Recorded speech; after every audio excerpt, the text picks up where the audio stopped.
One of the great names of American motor racing once explained that his son's move into motor racing was inevitable as a result of his childhood memories of his father. But Damon Hill had no intention of racing on four wheels. After his father's death in the aeroplane crash at the end of 1975, Damon's interest was in bikes. He continued to develop this, and by 1984, he'd 40 wins to his credit on the national scene. When following a Winfield Racing School course, the school that incidentally produced Alain Prost, Hill was persuaded by John Webb of MCD to try his hand at four wheels. After an initial culture shock, his first win was in Formula Ford at the end of that first year, and then followed a full season. It yielded a win in the semi-final of the Formula Ford Festival at Brands Hatch. During the rest of the season, Hill had scored some 6 wins. In spite of a heavy crash at Oulton Park, he came to Brands determined to win. He won his heat, and in the final, the Rico Copier's Van Diemen was all set for a good placing. The opposition came from many of the drivers who are also now his contemporaries in Formula One. Johnny Herbert, Mark Blundell, Bertrand Gachot, and Perry McCarthy. All were competing here, and in that final, it was Damon Hill who finished in 3rd place and was more than pleased with a great performance at Brands Hatch in Formula Ford. By now, the die was cast. Damon Hill began the difficult climb to success towards Grand Prix racing. This was to be his aim for the future, but for now, it was pleasure at Brands. I got a lot of satisfaction out of winning the semi-final. That really did it for me. And getting on the front row of the festival, I thought I was in with a chance. But on the day, the just superior machinery really just won the day, I think. And but I'm very happy to come third. I mean, finishing here is a remarkable achievement in itself, I think. When I started, I had a bit of sponsorship. I was quite lucky. I got some sponsorship for Formula Ford, and I did have the impression that things were going to be easy. You know, that it'd be easy to get money because of my name, and that one thing would lead to another. But it didn't go well. Things didn't go as I planned, quite exactly as I planned, and it wasn't easy to raise the money for Formula 3. Had to take a bit of a flyer on Formula 3, and I got myself in a bit of debt there. Didn't end up driving with Dick Bennett, who I'd like to have driven with, who has a reputation of winning all the championships, because the teammate I was driving with unfortunately was killed, and the team decided to do Formula 3000. So from that point onwards, things took a bit of an odd turn. And when was this? This was 86, yeah, 86. And so, I was always sort of struggling to catch up after that. I was fortunate I drove for the Cellnet Rico team in Formula 3 the following year, but only because I'd shown I could drive, and I got chosen for the seat. And from then onwards, I've always managed to get a drive without having to find the sponsorship money, which is not for want of trying. So it has made me very determined, yeah. Being Graham Hill's son, has that been a double-edged sword in the sense that you were overshadowed by him, and in some ways that will have put people off you? Did you feel that pressure? I think initially people were wary. I think that they thought, well, maybe there's some collateral to be had here with the name, and because I hadn't driven much, nobody could say whether I was any good or not. But there is an argument to suggest that, well, if you're so good, why can't he get the money? So if you claim you can't get any sponsorship money, then people must think, well, you can't be any good if you can't get the money. So why do you want me to sponsor you? And the name thing it doesn't help that situation, because people feel that, well, why are you doing it? Why you're doing it because you want to, or because you want to cash in on your dad's name, or what's going on? So it raises a number of questions. By 1987, those questions about Damon Hill were to be answered at Zandvoort, the scene of Graham Hill's first Grand Prix triumph. Do you think that the race can see Damon Hill produce his first win of the championship this year? I hope so, yes. I mean, I really am sort of getting anxious to pull off a win, so I'm certainly going to be trying today. And try he did. From a second row start, Hill took his first continental victory from teammate Martin Donnelly. He had a habit of not throwing the car at the scenery, and it was beginning to pay off. Here at Zandvoort, Damon Hill proved that he was a driver to reckon with in the British Formula 3 Championship. But one swallow doesn't make a summer. London Rowing Club colours, however, were back in international motor racing. It was still a long, hard road to Formula 1. But already, just as Betty had supported Graham's efforts, Damon had Georgie by his side as his strongest ally. I've been doing the same thing that I always have done, and it just seems to be coming together. And it's not for one to try. We've really been working hard at this, and I'm glad that I pulled it off for them, because if I'd made a mistake, I would have not been here standing now, because they would have had me. By the Belgian round of the Formula 3 Championship at the famous Spa-Francorchamps circuit, home of the Belgian Grand Prix, Damon Hill was a constant front runner. This was to be another Hill victory on a circuit that brings out the very best in drivers. Hill had to pass the talented Belgian driver Bertrand Gachet, and at the same time hold off his teammate Martin Donnelly. Lap after lap, the three cars ran close together.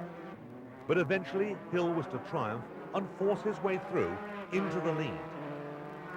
Damon Hill's win at Spa gave him 5th place in the British Formula 3 Championship.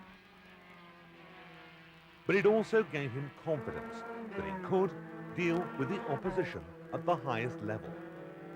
All of his contemporaries made their way into Formula 1. Damon was to follow.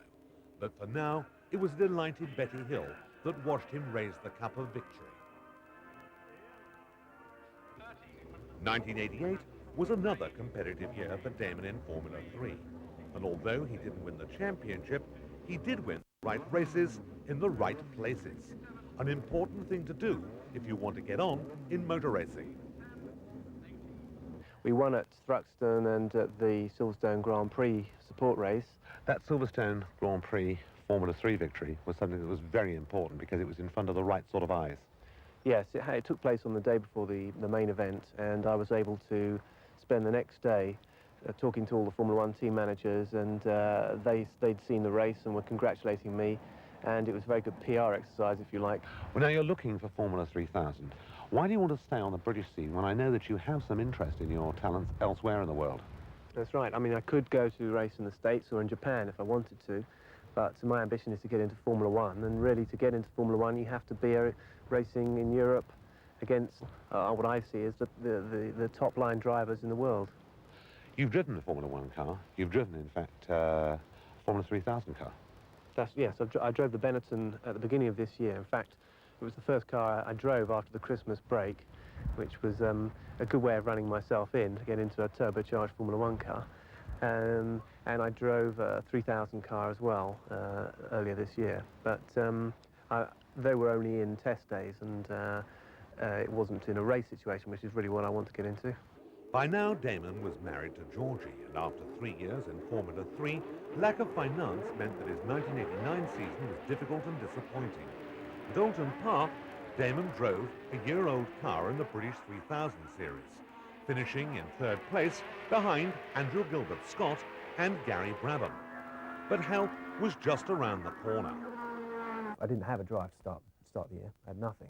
I couldn't get the money together, and I didn't have any prospect of driving anything. So I drove whatever anyone would let me drive, and did a few British Formula 3000 races, and then I got to drive at Le Mans. And this was all very interesting, you know. At least I was driving. And then I got to drive this thing called the Footwork, which was sort of bit of a strange Japanese designed car. and wasn't doing terribly well, but at least it was a drive. They offered me the opportunity of driving it, and I sort of leapt on it because it was Formula 3000, it was European Formula 3000, and I drove the nuts off that thing. You know, I just drove as hard as I could to get it in the race, and it was great fun. And I knew that if I could get that thing in the race, that if I got a competitive car, or even half competitive car, I could get to the front of Formula 2000. The Enna race, Hill's debut in the International Series, saw the car retire with overheating. But the fact that he qualified in an outclassed and unproved chassis was in itself an achievement.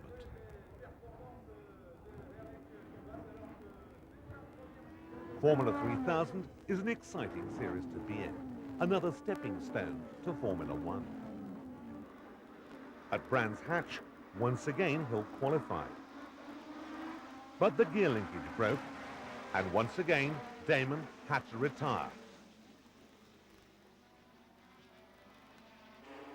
In the Birmingham Grand Prix, Hill didn't even get as far as the start, as a drive shaft sheared on the warming up lap. Somehow or other, Damon was to bring the car home.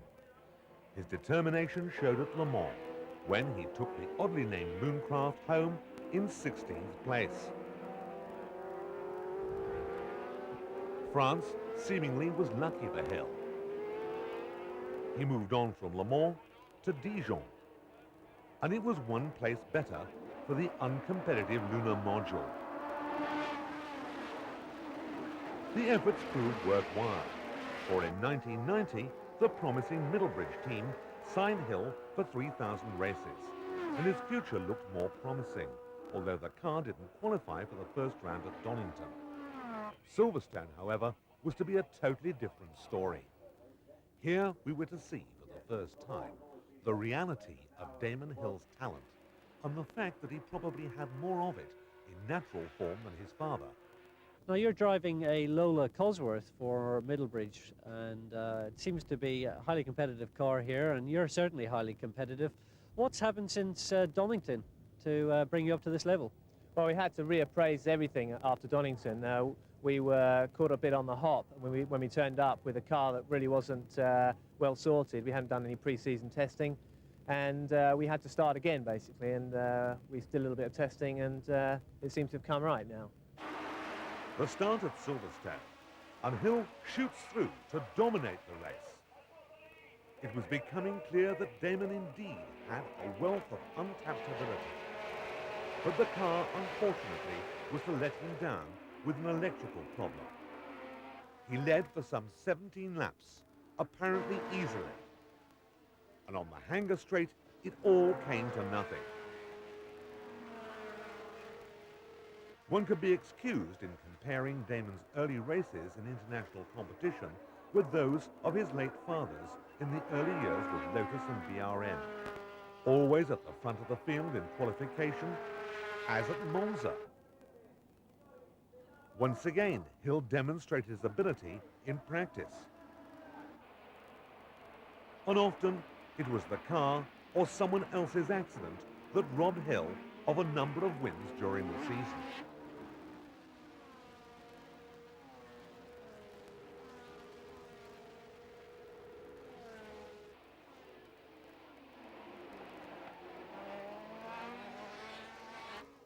Hill could partially be blamed for spinning away his lead at Enna, but the track surface was breaking up. At Hockenheim, however, perhaps the frustrations were getting to him. Starting from the front, Damon admitted that this was his mistake, with his ever-present candour. It was to rob him of victory. At Brands Hatch, it was a normal British summer. Hill was second on the grid. Now, would you describe yourself as being slightly frustrated at the moment, because having had 3 pole positions and led numerous races, haven't actually produced the win that you're hoping for? Uncharacteristic mistake at Hockenheim, I think, but so your hopes for today must be very high indeed.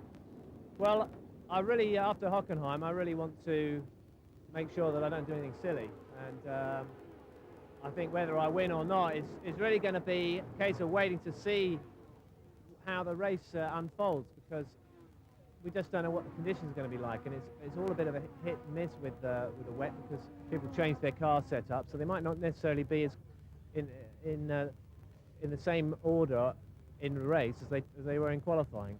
So you might find people will be quicker when they were slower in qualifying, so anything can happen. In the wet, Damon led comparatively easily. The car had been set up beautifully, but then the weather conditions began to change. The track began to dry out, and Hill delayed perhaps his stop for tyres until too late in the race, finishing second. It was to be his best result of the year, which now returned to its usual form, with 2 retirements and a 10th place to show for the rest of it. In 1991, the sponsorship and the team was right, but the car, a Lola, was uncompetitive. The team was Middlebridge, with Jordan sponsorship, but the only race in which Hill could shine was at Nogaro. In France, he'd borrowed a Reynard, but he had an inexperienced teammate in the shape of the excitable Vincenzo Sospiri. The Italian knocked Hill off. A somewhat annoyed Damon returned to the circuit with the car undamaged and began to make up time again. Once again, the car in front of him was Sospiri, and once again, he knocked him off. Hill still managed to finish in 3rd place, however, and 7th in the championship. A sad end after some brilliant drives. But now Damon's luck really changed. Mark Blundell had moved on as Williams' test driver, and Frank Williams took Damon on to fill the vacancy. He was test driver in the same year that Nigel Mansell went on to win the World Championship, and Damon had a Grand Prix chance of his own, albeit with an uncompetitive team, the Brabham. This gave him an opportunity to learn the Grand Prix circuits and study his competitors, while Williams gave him a chance to get experience from a top Grand Prix team in Formula One. The stage was set.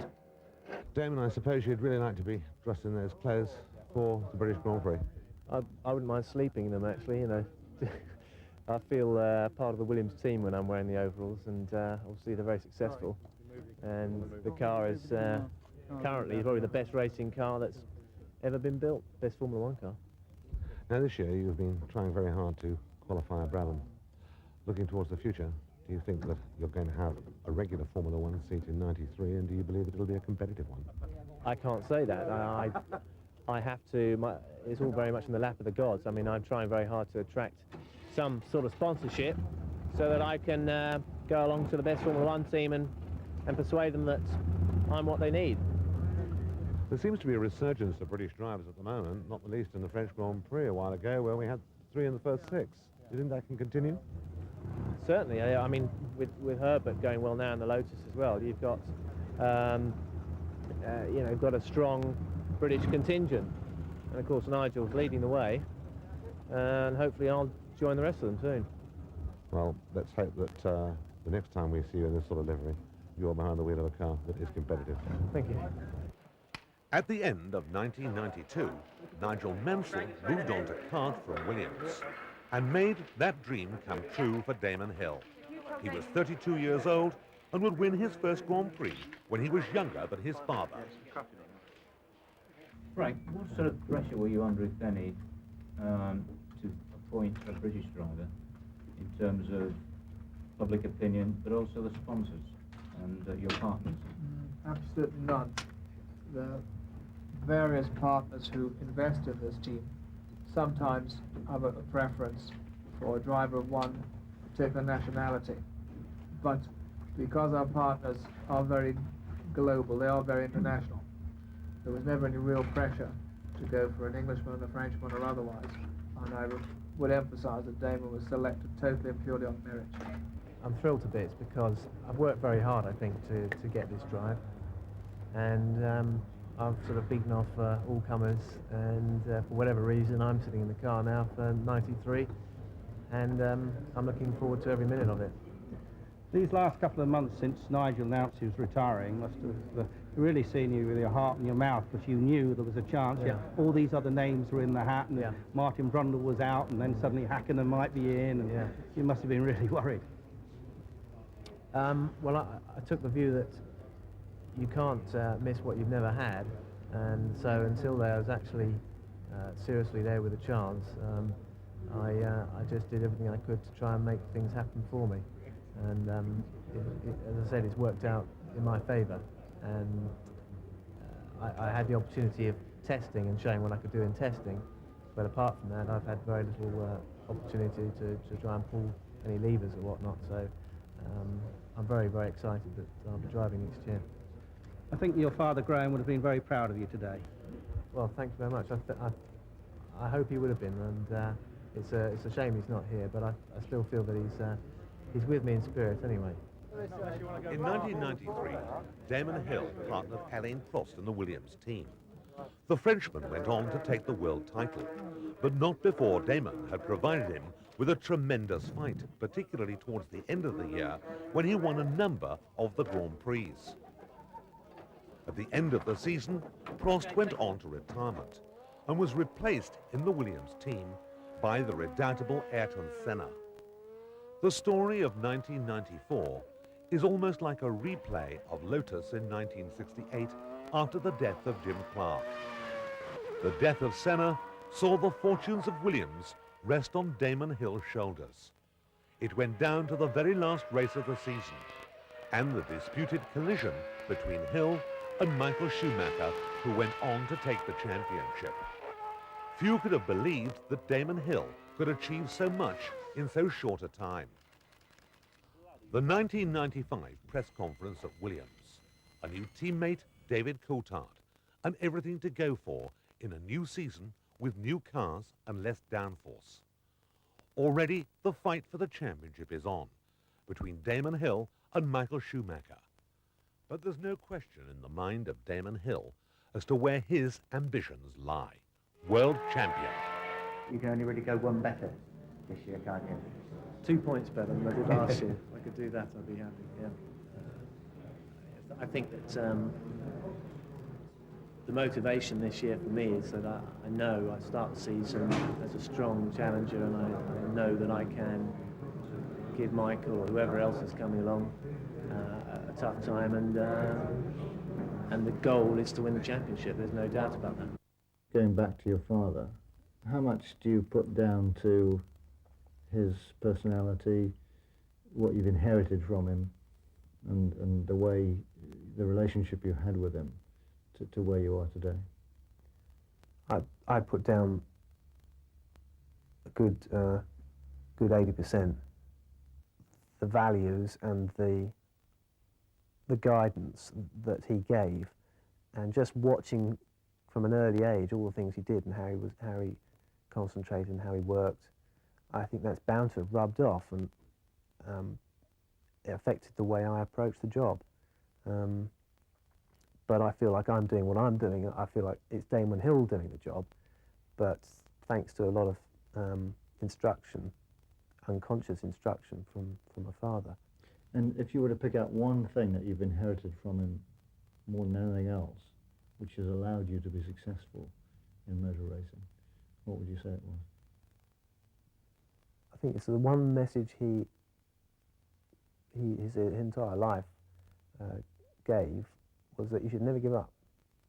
Never ever give up, because there's one thing for sure: you're never gonna. You will fail if you give up. Whereas if you don't give up, there's always a chance you might succeed, and that is probably the overriding message that he gave.